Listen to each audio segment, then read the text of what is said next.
Bonjour les amis, j'espère que vous allez bien. Ici Stan Carré, sophrologue et coach en développement personnel. Dans cette vidéo, on va parler des questions existentielles.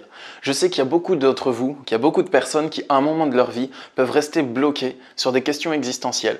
Les questions existentielles, il y en a deux types. Il y a celles qui vous tirent vers le haut et celles que quand vous les posez et que vous cherchez la réponse, elles vous tirent vers le bas. Et plus vous vous concentrez sur ces questions, plus vous cherchez la réponse, plus vous vous sentez mal, plus vous vous sentez en angoisse, en sensation de blocage. Vous n'avancez plus, vous vous sentez limite en dépression à cause de ça. Du coup, il y a certains types de questions existentielles en lien avec lesquelles vous pouvez éprouver de l'angoisse, des pensées envahissantes et obsessionnelles, ou encore vous sentir en situation de blocage mental ou dans une impasse. Par exemple, dans les questions existentielles qui vous tirent vers le bas, on peut retrouver des questions du type « Quel est le sens de ma vie ? Quelle est ma mission de vie ?»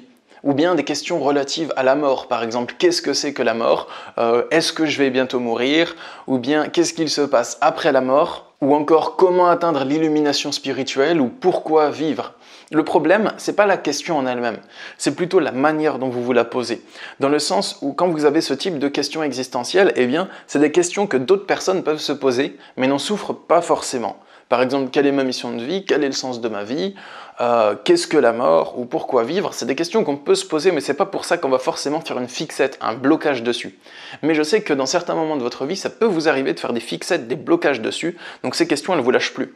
Elles vous quittent pas. Vous y pensez en vous réveillant, vous y pensez toute la journée, vous vous couchez, vous y pensez encore. Des fois, vous arrivez à arrêter d'y penser, mais souvent ça revient. Donc c'est vraiment un sujet de blocage où vous tournez en boucle dessus. Donc le problème, c'est pas la question en elle-même, c'est le blocage que vous éprouvez en lien avec cette question. Donc dans cette vidéo, je vais vous donner quelques petits conseils qui vont vous permettre peut-être de vous débloquer en lien avec ces questions existentielles. Donc c'est parti, on y va.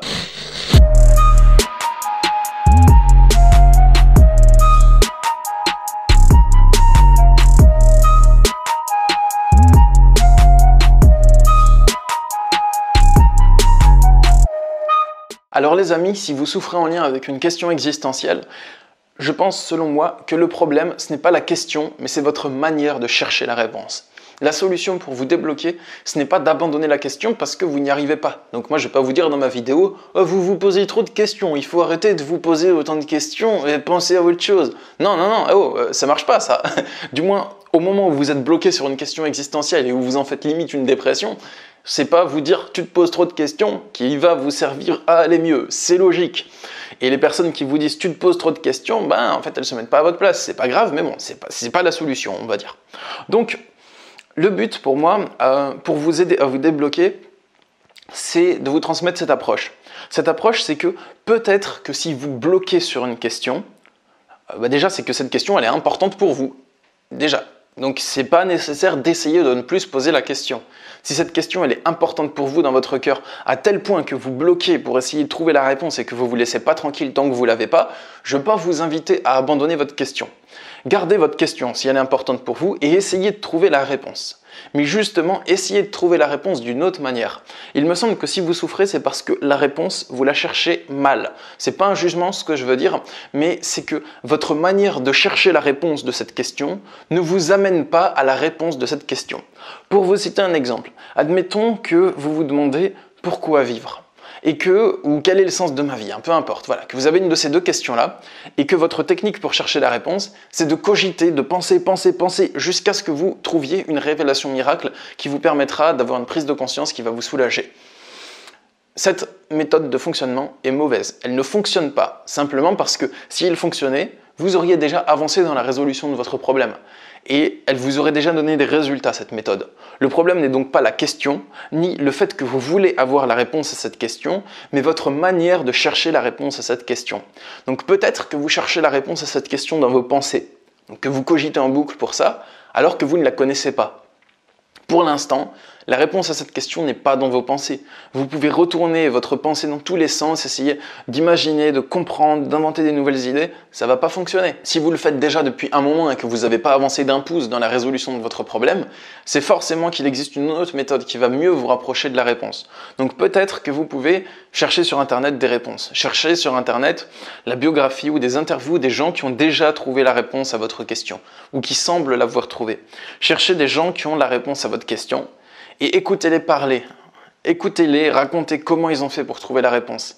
Et cherchez plusieurs témoignages différents de différentes personnes dans le but d'avoir une sorte de moyenne, de synthèse que vous pouvez faire de tous leurs témoignages et que vous pouvez voir ce qu'ils ont en commun pour vous aider à trouver la réponse.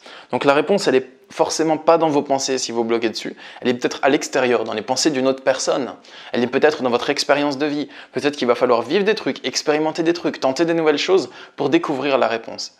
Et si vous savez comment chercher la réponse, vous ne souffrez plus de la question. Deuxièmement, peut-être que vous cherchez la réponse sur le mauvais terme, c'est-à-dire que vous cherchez la réponse sur le moyen terme, enfin sur le court terme, pardon, vous cherchez la réponse sur le court terme, en gros vous voulez cogiter pour avoir la réponse rapidement, alors que c'est une réponse qui ne peut pas se trouver sur le court terme. Si vous cherchez le sens de votre vie, il ne va pas se trouver sur le court terme. N'importe quelle révélation de ce qu'est le sens de votre vie sur le court terme, elle ne va pas vous satisfaire si vous êtes bloqué là-dedans. Si vous vous dites, le sens de ma vie, c'est d'aider telle personne à faire tel type de truc, ouais, c'est peut-être cool, et c'est peut-être vrai en plus, mais c'est pas ça forcément qui va vous débloquer. Parce que le problème, c'est pas que vous n'avez pas la réponse, le problème c'est que vous ne savez pas comment la chercher. Donc vous ne vous sentez pas en sécurité à chaque fois qu'il y a ces questions qui reviennent. C'est pour ça que ces questions sont anxiogènes. C'est parce qu'il y a une question qui est importante, donc vous voulez la réponse mais vous ne savez pas comment la chercher. Et la manière que vous utilisez de chercher la réponse, donc cogiter, ne vous l'apporte pas. Donc en gros vous avez un besoin et pour nourrir ce besoin, vous utilisez un moyen qui ne vous permet pas de le nourrir. C'est comme si vous avez soif et que pour apaiser votre soif, vous avez retenu qu'il faut taper votre tête contre un mur. Et donc à chaque fois que vous avez soif, vous tapez votre tête contre le mur. Et à force de le faire, vous vous dites mais c'est flippant en fait, je tape ma tête contre le mur, j'ai toujours soif. Donc le problème, c'est pas que vous ayez soif, c'est que la manière dont vous essayez de combler votre soif ne comble pas votre soif. Donc pour résumer, si vous bloquez sur des questions existentielles, essayez de chercher la réponse sur un autre terme, pas sur le court terme, mais sur le moyen terme, voire le long terme. Acceptez que si vous ne trouvez pas la réponse sur le court terme, c'est parce que vous manquez d'éléments pour cela, qu'il va falloir vivre, expérimenter des choses sur le moyen terme ou le long terme pour la trouver. Et aussi, essayez de chercher la réponse avec une différente localisation. Donc si vous croyez qu'elle est localisée dans vos pensées et que ce n'est pas le cas, vous allez souffrir. Essayez de la chercher à un autre endroit.